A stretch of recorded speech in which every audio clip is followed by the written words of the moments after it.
بسم الله الرحمن الرحيم. السلام عليكم ورحمة الله وبركاته.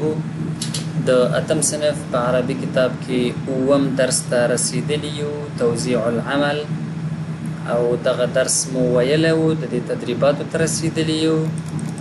نو تدریباتو کې یا تمرینونو کې لومړی تمرین یا التدریب الاول اجب عما یأتی، څه چې راتلونکي دي د دې جواب پیدا کړئ. ماذا وزع تقسیم کړ الاصدقاء ملګرو بینهم د دوی په منځ کې په د جملې مفهوم دا دی ماذا وزع الاصدقاء بینهم، ملګرو خپل منځ کې څه وویشل. وزع الاصدقاء العمل بینهم، بینهم ځکه دی د هغوی په منځ کې کنه، هغوی چې کله خپل منځ کې یو بل ته ویل نو ویل به چې نوزع العمل بیننا، خپل منځ کې کار ویشو. چې کله موږ به د هغوی په حق خبره کوو وزع الاصدقاء العمل بینهم. ما عمل العصفور، د مرغۍ څه کار دی. ما عمل الضفدع، د چنګښې څه کار دی. ما عمل الارنب، د سوی څه کار دی. راځو ګورو. عمل العصفور، عمل الارنب شو.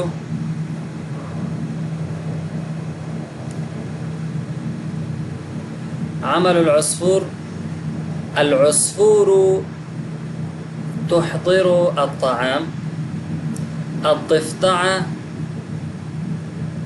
تأتي بالماء، چنګښه اوبه راوړي او مرغۍ چې دی هغه خوراک راوړي.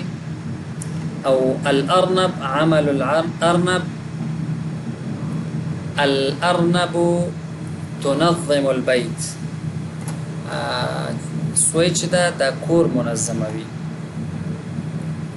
من طلب، چا غوښتل من العصفور د مرغۍ نه ان یوزع العمل، چې کار وویشي. ګورو چې مرغۍ نه چا غوښتي چې کار وویل شي. الضفدع، چنګښې مرغۍ ته ویلي وو چې زموږ ترمنځ کار وویشي. التدریب الثاني، دویم تمرین. ضع كل كلمة من الكلمات الآتية في مكانها المناسب. دغه هره کلمه چې لاندې وینئ دا 4-5 کلمات دي، الفاظ دي، دا په مناسب ځای کې کېږدئ. هذا كلام جميل، هذا كلام صحيح، ځکه دلته دا دی دا روغه خبره ده، دا ښه خبره ده، دا نیکه خبره ده، دا ټولې معناګانې دي. یا عصفور، ای مرغۍ، وزع وویشه العمل بیننا، کار زمون په منځ کې. انا اقدر على الطيران، زه کولی شم یا وسه لرم یا قادر یم په الوت. سآتی لکم، زه به تاسو ته راوړم الطعام، خوراک. انتی، ته تأتینا راوړې بالماء، اوبه. تأتینا راځې، بالماء په اوبو. خو داسې معنا دلته نه ورکوي. انت تأتینا بالماء، ته اوبه راوړې. انت تنظمین البيت، ته منظم کوي کور. التدریب الثالث، دریم تمرین په 10مه صفحه کې د اتم صنف کتاب. ضع كل كلمة من الكلمات الآتية في جملة من عندك. لاندې کلمات دي دا به د خپل ځان نه په جمله کې استعمال کړئ. طيب، صديقي حامد رجل طيب، زما ملګری حامد ښه سړی دی. بیننا، هذا الكلام سيبقى بيننا، دا خبرې به زمونږ په منځ کې پاتې کېږي. رضي صديقي بإحضار الماء، زما ملګری راضي شو چې اوبه راوړي. صارت الحياة مليئة بالمشكلات، ژوند په ستونزو ډک شو. التدريب الرابع، 4م تمرين. اقرأ الجمل الآتية ولاحظ الفاعل ولاحظ الفاعل فيها. د لاندې جملې ولوله او فاعل پکې نوٹ کا چې دې کې فاعل څه دی. فعل او فاعل به ان شاء الله د نحو او صرف په درس کې ولولو، خو صرف دلته دومره پوه شئ چې فعل یو کار دی او فاعل کار کوونکی دی. مثلا حامد راغی چې د فعل دی یو کار دی، او حامد چې دی د فعل کار کوونکی دی یا فاعل دی. نو دا جملې دي کې ګورو فعل او فاعل بیل معلومه. قال العصفور وویل مرغی، نو وویل فعل دی قال، او العصفور فاعل ده، مرغی شره فاعل ده د چی شي د ویلو، یعنی دا د ویلو کار چا وکړه مرغی وکړه. رضي الجميع طول راضي شول، رضي فعل، الجميع طول شدي فاعل. انتظمت منظمه شو حياة الاصدقاء، د ملګرو ژوند، د حیات چې د شری د فاعل د حیات الاصدقاء او کنه ده نه ده کنه. انتظمت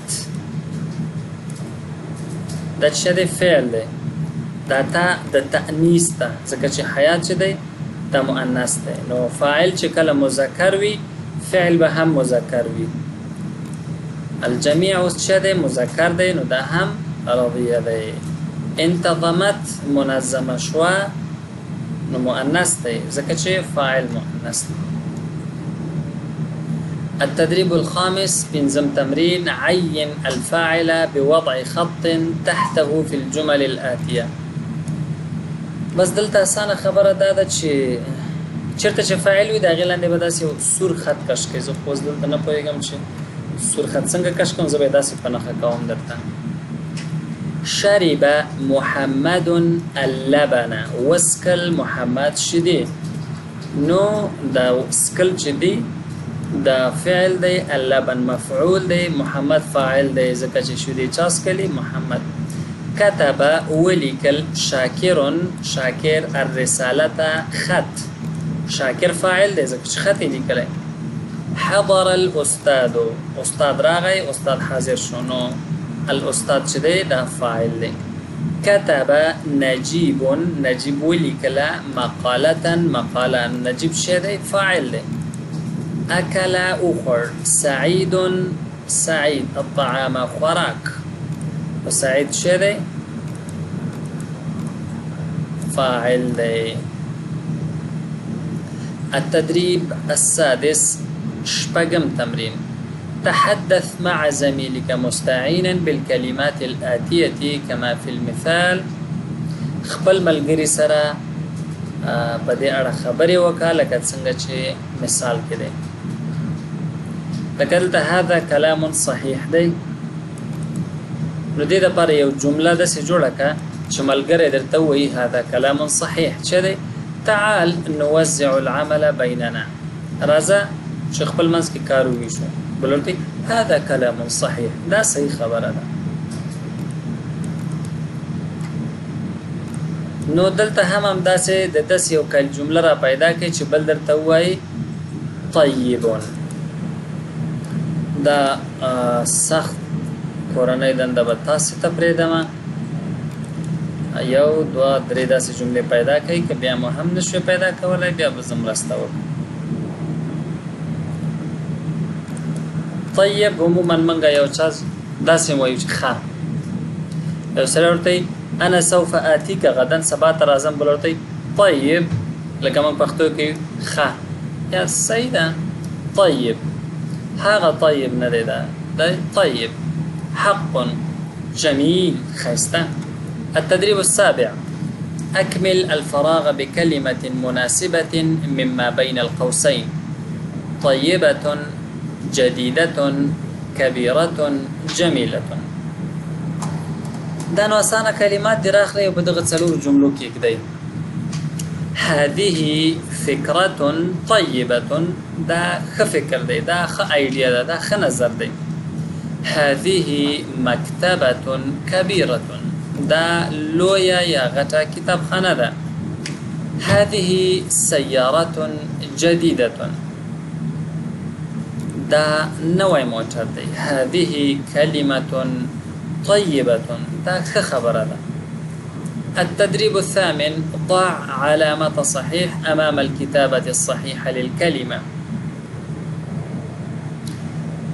د صحیح کلمې په مقابل کې تاسو ټیک مارک کېږدئ. سأل موږ د املا برخه هم لرو. د املا په برخه کې به ان شاء الله دا واضحه کو چې کوم یو ولې داسې لیکل کېږي، داسې ولې نه لیکل کېږي. اوس به صرف ووایو چې دا صحیح دی، دا غلط. سأل دا غلط دی، دا صحیح دی. اسأل دا صحیح دی، اسأل دا غلط دی.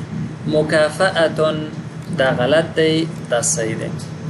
مسألة دا غلط دی، دا صحیح دی. امرأة دا صحیح دی، دا غلط دی. نشأة دا غلط دی، دا صحیح دی. بأس دا صحیح دی، دا غلط دی. غلط شو مته کې دا صحیح دی، دا غلط دی. نو په دې کې دا غلط دی او دا صحیح دی ځکه مخکې فتحه ده. د قواعد او ګرامر باندې هم غوږ ګره. سأل زور دی او مخکې هم زور دی، نو دا څه دی؟ دغه مخکې علامه فتحه ده، نو دا ځکه په الف لیکل کېږي. دلته هم فتحه ده، نو باید په الف. التدريب التاسع: الذخيرة اللغوية. نهم تمرين دی اضافي الفاظ دی د لغات الذخيرة ده. البقر غوا، الثور غواي، الجاموس ميخه، الحمار خار، الغنم پس، الماعز وزه، الماعز وزه، الجحش کوټه لکه د خر بچای، چاته چې د خر بچای مطلب کوټه. الحمل د پس بچای یا د وری بچای وړوکی چوي. الجمل اوخ، الكلب سپای. الواجب المنزلي کورنۍ دنده. اجب عن الاسئله الاتيه في كراستك. لاندې سوالونه جواب کوي په خپل کتابچه کې. اين تسكن الضفدعه؟ چنګه چیرته اوسېږي؟ سخته پوښتنه ده کنه. دا به تاسو خپل حل کوئ. زه به لاندې سوال حل کوم. ماذا نعمل بالحمار؟ په خر څه کوو؟ نحمل عليه احمالا، بار پریوړو. ما معنى الجحش؟ کوټه څه معنا؟ کوټه دی. ماذا يسمى ابن الغنم؟ د پس بچی ته څه ویل کیږي؟ لږ مخکې ذکر شو دا دی. الحمل او دلته چې جحش څه معنا؟ کوټه هغه هم دا دلته تیر شو. نو اوم درس او تدریبات ختم شول. تر راتلونکي درس پورې مو په الله سپارم. ونلتقي ان شاء الله في الدرس المقبل. والى اللقاء القادم. استودعكم الله والسلام عليكم ورحمة الله وبركاته.